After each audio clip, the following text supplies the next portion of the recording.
El siguiente relato se trata de una historia real de terror.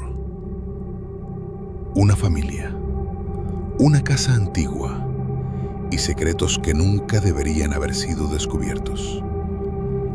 Prepárate para sentir escalofríos desde el primer segundo. Si quieres más historias como esta, suscríbete y activa la campana para no perderte ninguno de nuestros videos. Esa noche, nadie volvió a dormir, porque lo que captaron las cámaras jamás debió moverse solo. Suscríbete. Se escucha un golpe, otro y otro. El columpio del patio se movía con violencia a las 3:30 de la mañana, aunque no había viento. Y el viejo triciclo rojo avanzaba, solo avanzaba hacia la piscina. En el video se ve la sombra pequeña de un niño que no estaba ahí. Corría el año 2004, en las afueras de Temecula, California. La familia Ramírez González llevaba meses buscando una casa tranquila, lejos del ruido de la ciudad. El clima era templado, unos 18 grados, típica noche de otoño, y les recomendaron una propiedad recién remodelada con un patio enorme. La amaron desde el primer momento. La esposa, María, estaba embarazada y soñaban con que su hijo jugara entre los columpios viejos y aquel triciclo oxidado que ya estaba allí cuando llegaran. 8 meses después, a las 2:14 de la madrugada, nació el pequeño Daniel. Fue un parto tranquilo. Nada parecía fuera de lo normal. Pero la primera noche en casa, a las 3:30 de la mañana, los columpios sonaron, muy despacio, como si algo invisible los empujara con la punta de los dedos. María pensó que era el viento, pero la cámara del patio mostró que no había viento, ni un solo árbol moviéndose. Y sin embargo, el triciclo se mecía, como si un niño se hubiese bajado de él segundos antes. Los días pasaron, y cada madrugada a las 3:30 exactas, los columpios se movían, siempre hacia la piscina. Una pelota verde, que nadie usaba, rodaba lentamente por el patio, como guiada por un impulso suave, como si alguien la empujara con una mano muy pequeña. A las 4:07 de la mañana del 12 de noviembre, el sistema de seguridad detectó movimiento y en el piso, sobre el cemento frío, dejaron ver unas pequeñas pisadas. Pisadas de niño. Pero el único niño del hogar, Daniel, tenía apenas 3 meses. Y esas pisadas eran del tamaño de un niño de 5 o 6 años. Cuando Daniel cumplió 2 años, a los 2 años, Daniel comenzó a caminar directo hacia la piscina, sin mirar atrás, sin responder cuando le llamaban, como si alguien o algo lo estuviera guiando. Una tarde nublada, a las 5:42 de la tarde, con el cielo gris y viento ligero, María lo vio detenerse frente al agua, sonreír y extender la mano, como si alguien invisible se la estuviera alcanzando desde el otro lado. Fue entonces cuando decidieron preguntarle al dueño anterior, un hombre mayor de nombre Señor Harkins, que vivía en San Bernardino. Cuando le mencionaron la piscina, su rostro se puso blanco, muy blanco. Esa casa, dijo, esa casa no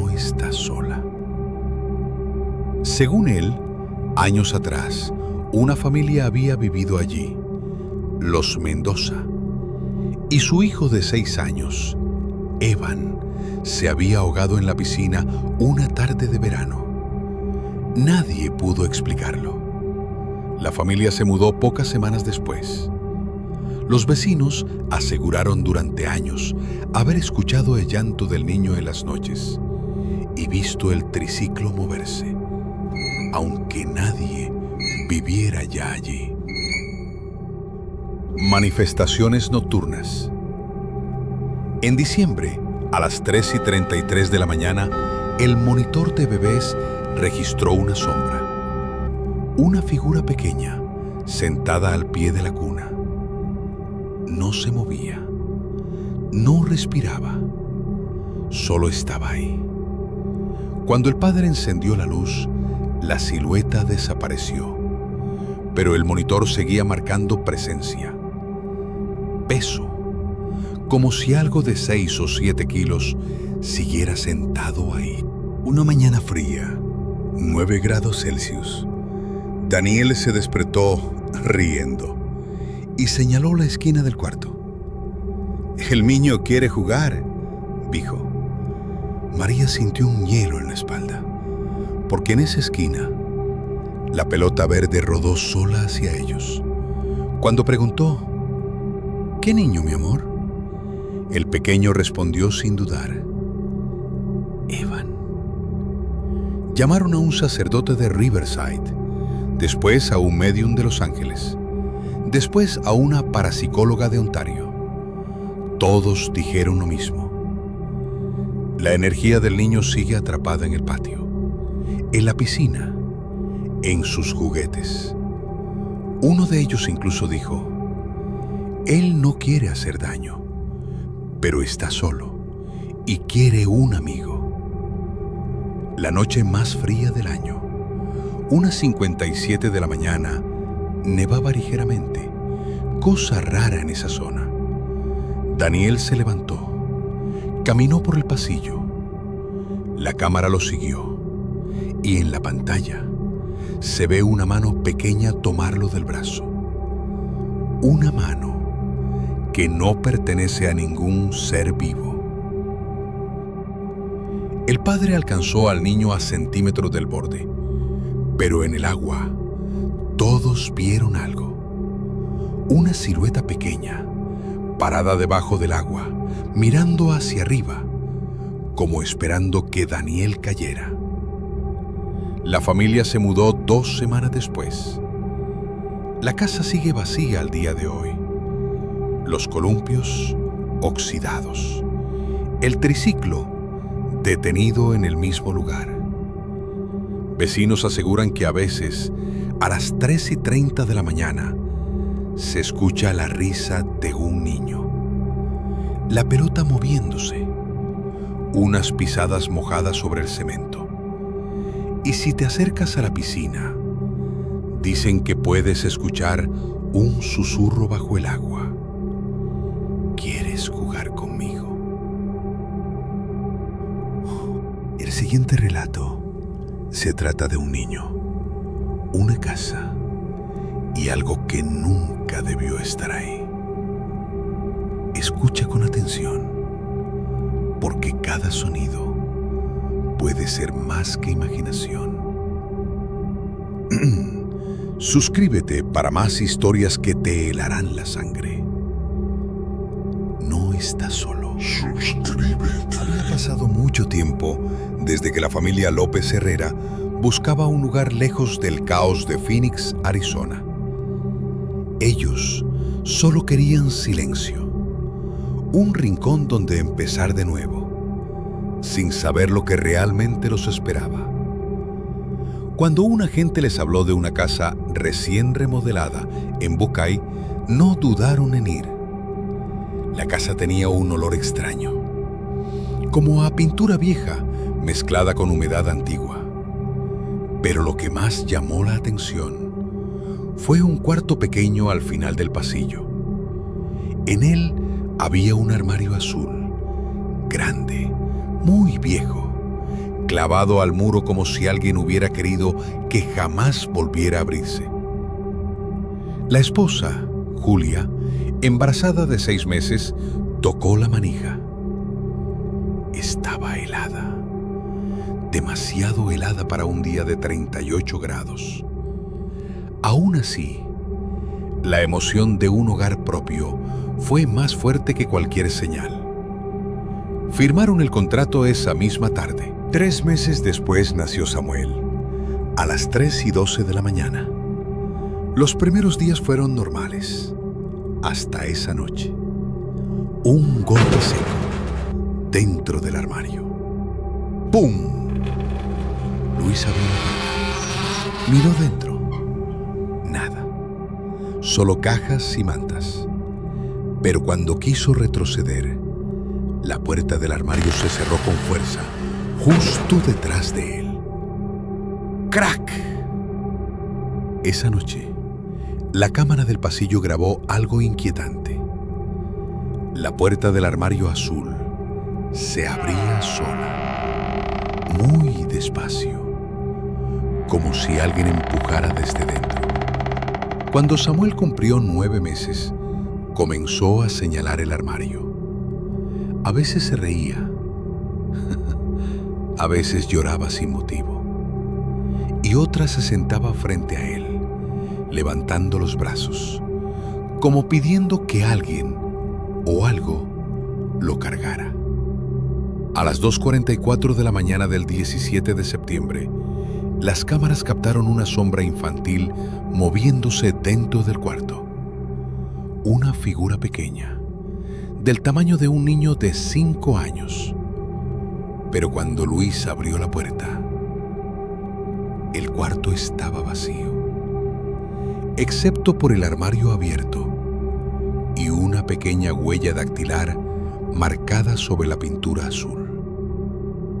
Una tarde, mientras Julia bañaba a Samuel, el niño señaló la puerta del baño. «Él quiere entrar», dijo con total naturalidad. Julia sintió un escalofrío recorrerle la espalda. «¿Qué, mi amor?». Samuel respondió con una voz suave, como si repitiera algo que alguien le había susurrado muy cerca. «Mateo». Esa misma noche, a las 3:33 de la mañana, en el monitor se escuchó una voz infantil. «¿Quieres jugar conmigo?». Pero Samuel estaba profundamente dormido. Alarmados, los padres hablaron con una vecina mayor. Ella suspiró y por fin les contó la historia. Hace 15 años vivió ahí la familia Mendoza. Su hijo de 5 años, Mateo, jugaba solo en su cuarto.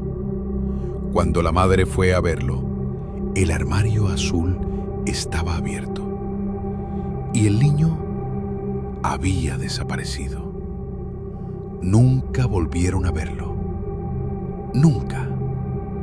Desde entonces, todos los dueños escuchaban golpes en el armario, susurros y a veces un llanto infantil detrás de la puerta azul. Esa noche llovía. El viento golpeaba las ventanas. Eran las 1:58 de la mañana. Las cámaras grabaron a Samuel levantándose, caminando dormido por el pasillo, hasta el cuarto del armario azul. Luis despertó con un presentimiento. Miró el monitor.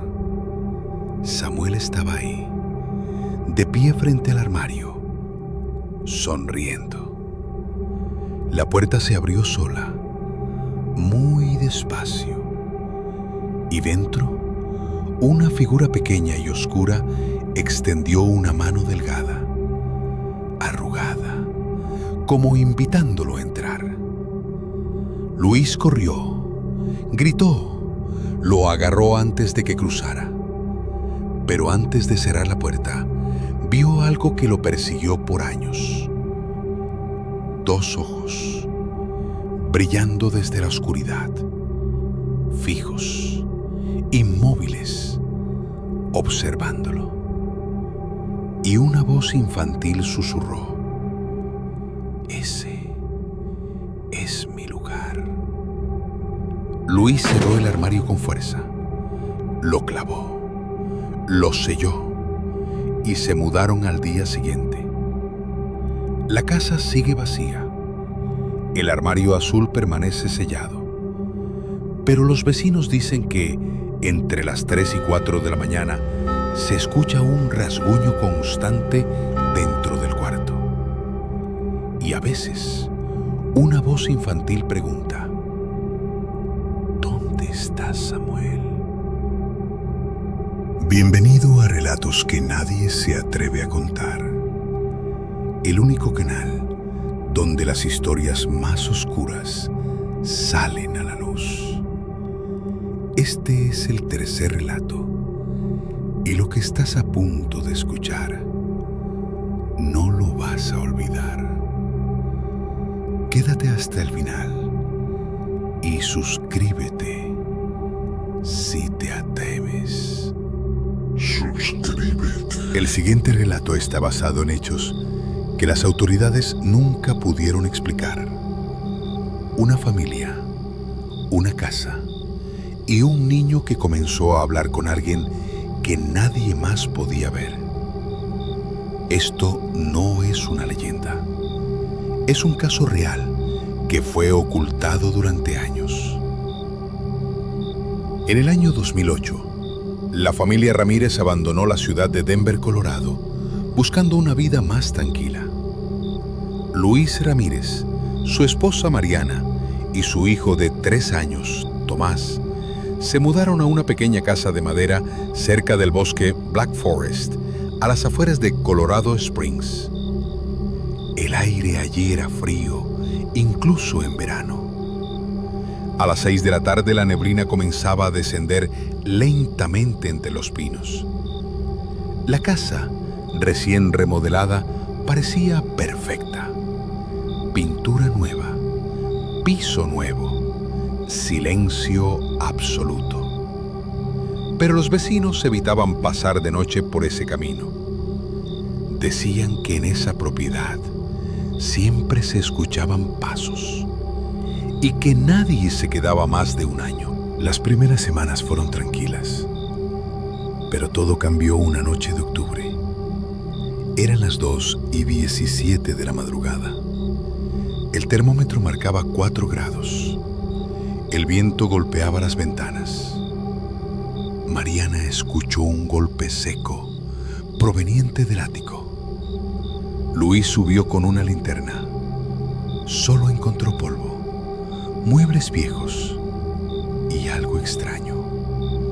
Pequeñas marcas en la madera, como uñas, arrastrándose. Esa misma noche, las cámaras de seguridad registraron algo aún más inquietante. Una sombra infantil caminando por el pasillo. Pero su hijo Tomás dormía. A los pocos meses, Tomás empezó a hablar solo. «Él vive arriba», decía mirando al techo. Cuando le preguntaban quién, respondía con naturalidad: «El niño mojado». Una noche, a las 3:06 de la mañana, Mariana despertó con un susurro en el monitor del bebé. «Juega conmigo». La voz no era la de Tomás.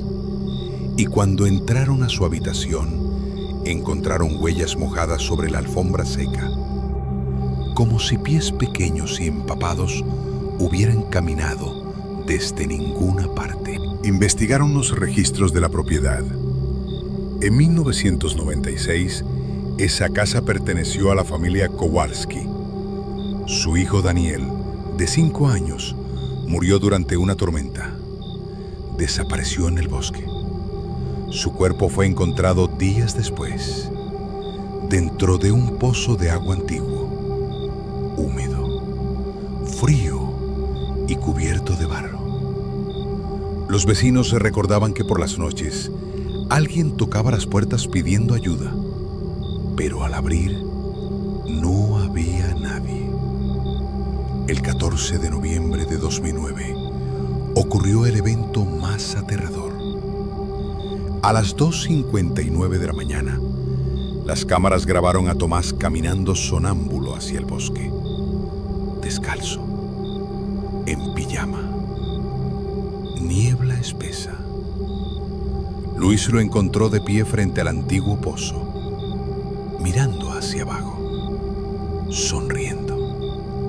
Y entonces, desde la oscuridad, una voz infantil susurró: ahora tu hijo se queda conmigo.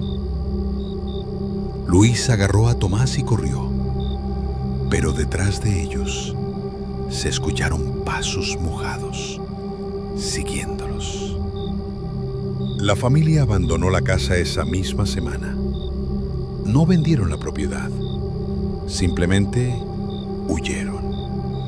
El lugar permanece cerrado, pero en 2018, excursionistas se reportaron que algunas noches una luz aparece en el ático y que se ve la silueta de un niño mojado mirando hacia el bosque. A las 3 de la madrugada. Las autoridades cerraron el caso, pero los vecinos saben la verdad. Esa casa nunca estuvo vacía. Suscríbete. Este es el cuarto relato, documentado, investigado y reconstruido para ti. Quédate y suscríbete para más casos reales. En 2011, la familia Méndez dejó El Paso, Texas, buscando una vida más tranquila y económica. Jorge Méndez trabajaba como mecánico y su esposa Patricia esperaba a su segundo hijo. Encontraron una casa a bajo precio en las afueras de Sierra Blanca, un antiguo pueblo casi abandonado, rodeado de desierto, polvo, carreteras agritadas y estaciones de servicio cerradas. La casa era vieja, bloques de concreto, ventanas pequeñas, un patio cubierto de arena. El agente inmobiliario solo dijo una frase: nadie ha querido quedarse mucho tiempo. Y eso debería haber sido suficiente advertencia. Por las noches, el viento no soplaba, pero algo se movía. Después del nacimiento de su hijo, Daniel, comenzaron las señales. Eran las 3:14 de la madrugada cuando Jorge escuchó pasos en el patio. Pensó que era un perro. Cuando encendió la luz exterior, vio huellas pequeñas en la arena, descalzas. Dentro del patio no había nadie. Esto comenzó a repetirse. Cada madrugada, nuevas pisadas, siempre del mismo tamaño, siempre alrededor del pozo seco. Y algo más inquietante, las huellas aparecían aunque nadie había salido de la casa. Cuando Daniel cumplió 2 años, comenzó a decir una palabra extraña: Luis. No conocían a nadie con ese nombre. No era un familiar, no era un vecino. Una noche, Patricia lo escuchó hablar desde su habitación: no me jales, Luis. Cuando entró al cuarto, encontró juguetes movidos, la ventana abierta y marcas de arrastre en el piso. En la cámara de seguridad se escuchó una risa que no era de un niño. Jorge decidió excavar en el patio. Bajo la arena encontró restos de madera vieja y más abajo, restos de una construcción anterior. La casa estaba construida sobre un antiguo cuarto subterráneo. En registros antiguos del pueblo encontró un dato perturbador. En 1963, un niño llamado Luis Ortega desapareció en esa propiedad. Su cuerpo jamás fue hallado. Los vecinos juraban que el desierto se lo tragó. pero nadie buscó bajo la casa. La noche más peligrosa ocurrió un 22 de agosto. El termómetro marcaba 42 grados incluso de noche. A las 3:33 de la mañana, Daniel se levantó de la cama. Las cámaras lo grabaron. Caminó descalzo. Abrió la puerta. Salió al desierto. Jorge despertó de golpe. Siguió las huellas. Encontró a su hijo parado frente al pozo seco, susurrando: "Ya viene". Y desde la oscuridad, algo respondió: "Aquí estoy". La familia huyó. No vendieron la casa. No la traspasaron. Simplemente se fueron. Hoy, esa casa sigue en pie. Los viajeros que cruzan la carretera dicen que, por las noches, una luz está encendida dentro y escuchan risas en el desierto. A las 3 de la mañana. Los registros oficiales dicen que el pueblo está casi vacío, pero el viento sigue llevando una voz sobre la arena que dice: "Juega conmigo". Si quieres seguir escuchando historias que desafían la realidad, no olvides suscribirte a mi canal, Relatos del Más Allá. Cada suscripción es un paso más hacia lo desconocido. Te espero en el próximo relato.